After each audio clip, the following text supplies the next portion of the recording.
2-year-olds can take these dogs walking. People would, let's say, come up, they can give the dog a pat, they can walk off with the dogs, all of that. Right. So the dogs is more like what we call turnkey dogs. You turn them on, you turn them off. And that's all the type of work what I used to do. But you know, in life it gets to a point where you're like, well, okay, protection dog jobs are going to be there, but it's always going to be obedience that's going to be there for the long term. I agree. So it was a business decision to say, I might as well focus on this, because even if I can't move in a bodysuit or move in a sleeve, I still could sit down and do a training job. Right. That makes sense. Makes sense. Well, you said you did work for the Bahamas Kennel Club and also the It's the Human Society. Indian Humane Society. Yes, I used to do demos for their thing too. Okay. You know, we have a Mr. Jones. You can tell him about our club. Yes, the KC Club. Yes. Nosy Farm. Yes, all dogs kennel club. Yes. We're trying to get some stuff started over right now where we could be legalized and everything going straight, but we use the club that we consider all dogs as, you know, we don't I like to break it down to you. We don't discriminate. Right, we don't discriminate no Yes. dogs. So, you know, basically everyone in the Bahamas, I know when you was here and when you left, the popular breed was pit bulls. Yes. The bullies and stuff like that. But we take it to a next level, you know, where we consider the Shih Tzus, the Port Kings, the Yes. Malinois, the Doberman Pinschers, all those breeds, you know. Yes. But at this time, what we really fighting for is for them to just take the bans and restrictions off most of the pit bulls and bullies, because where that most people really adapt to those dogs. But, Yes. But other people look at them dogs as vicious, and then just like you say, in Australia they have restrictions and you have this and you have that, but pit bulls and bullies they're the most common set of dogs. You understand? Unless you turn on that switch and Yes. you can't turn it off, then Yes. that's when the problem comes in. You understand? Yes. But right now, we in the stages of just getting our club together and forming a well-formed organization where that you can show everybody in the Bahamas and worldwide that you can't trust these animals and you can't show them love.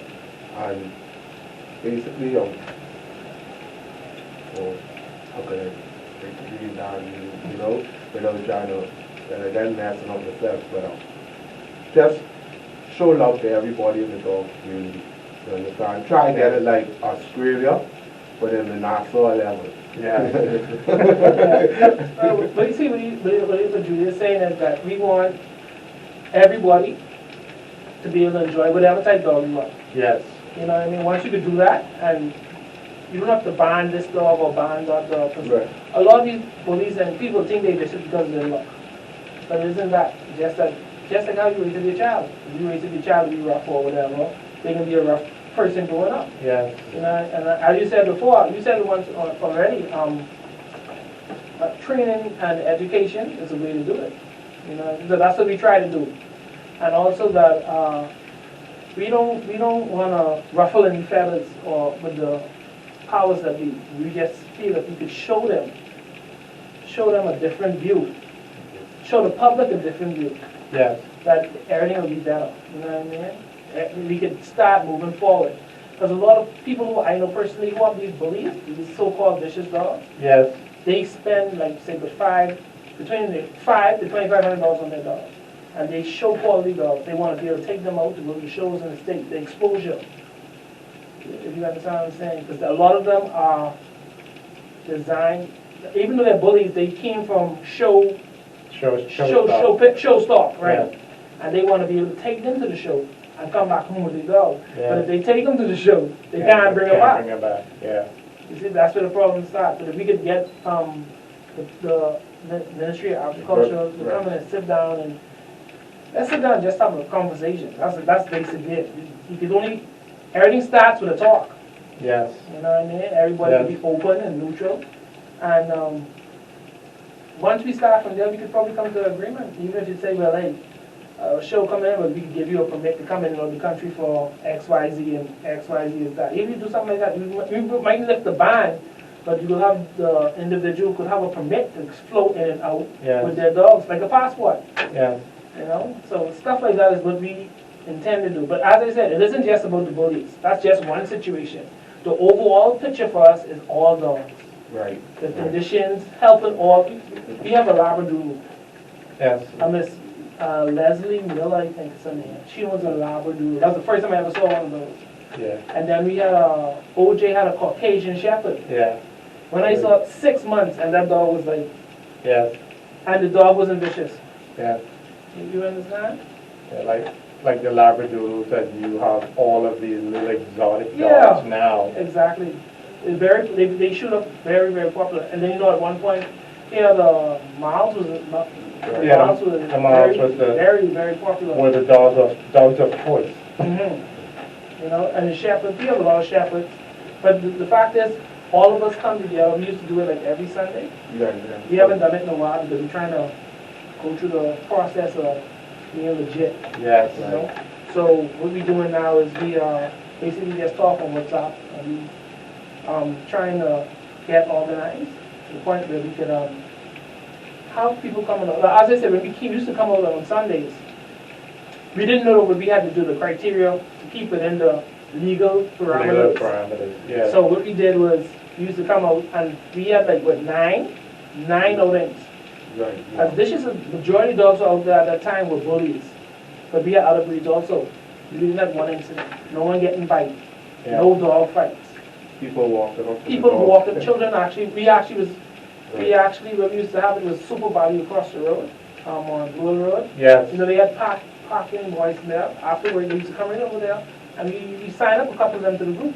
Right. But because they are under the age of 18, they could come to the group and learn one or two things with dogs. Yes. But they wouldn't be allowed to join the group because they are The underage, yes. So stuff like that was what we was really doing and what we was really about.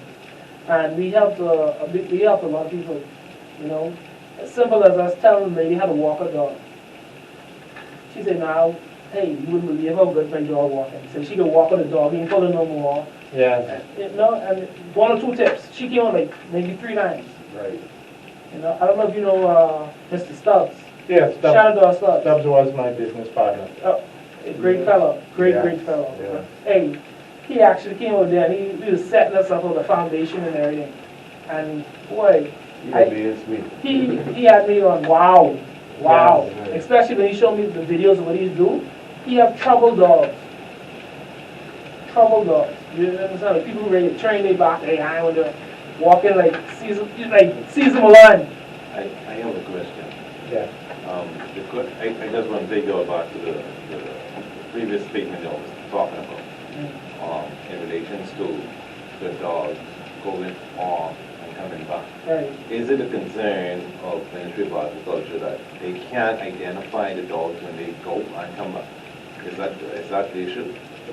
That's a good question. It probably might be an issue, but you could solve it with photos and then passport photos and inside it. Because if you do a passport type permit. But let's look at it from the passport perspective. Okay. The passport perspective comes with some paperwork. Right. Right. It also identifies who that person is, Right. not only by picture, but by fingerprint and some other distinctive things. Right. Right. Okay. So if the concern is you can't take this dog out of the country, there new technology that is out. Because you can't fingerprint a dog. No. Okay. There's new technology called chips. I just was going to tag them. You can tag the dog. You don't have to let the owner know where this dog is tagged. Right. You That'd see be what I'm saying? agriculture. Right. Right. They will tag the dog. And then when it comes back into the country, They scan it. they scan the dog for that particular thing. Because all dogs, it's basically look alike. Right. You can find a dog just like a dog. Right. So, has anybody from the dog community gone to Ministry of Agriculture to find out why? What is the issue why you cannot take a dog that's in the country already and figure out a system for people to go and enter, because we have some great dogs in this country. Yeah, we do. But, I mean, From what we have spoken lately,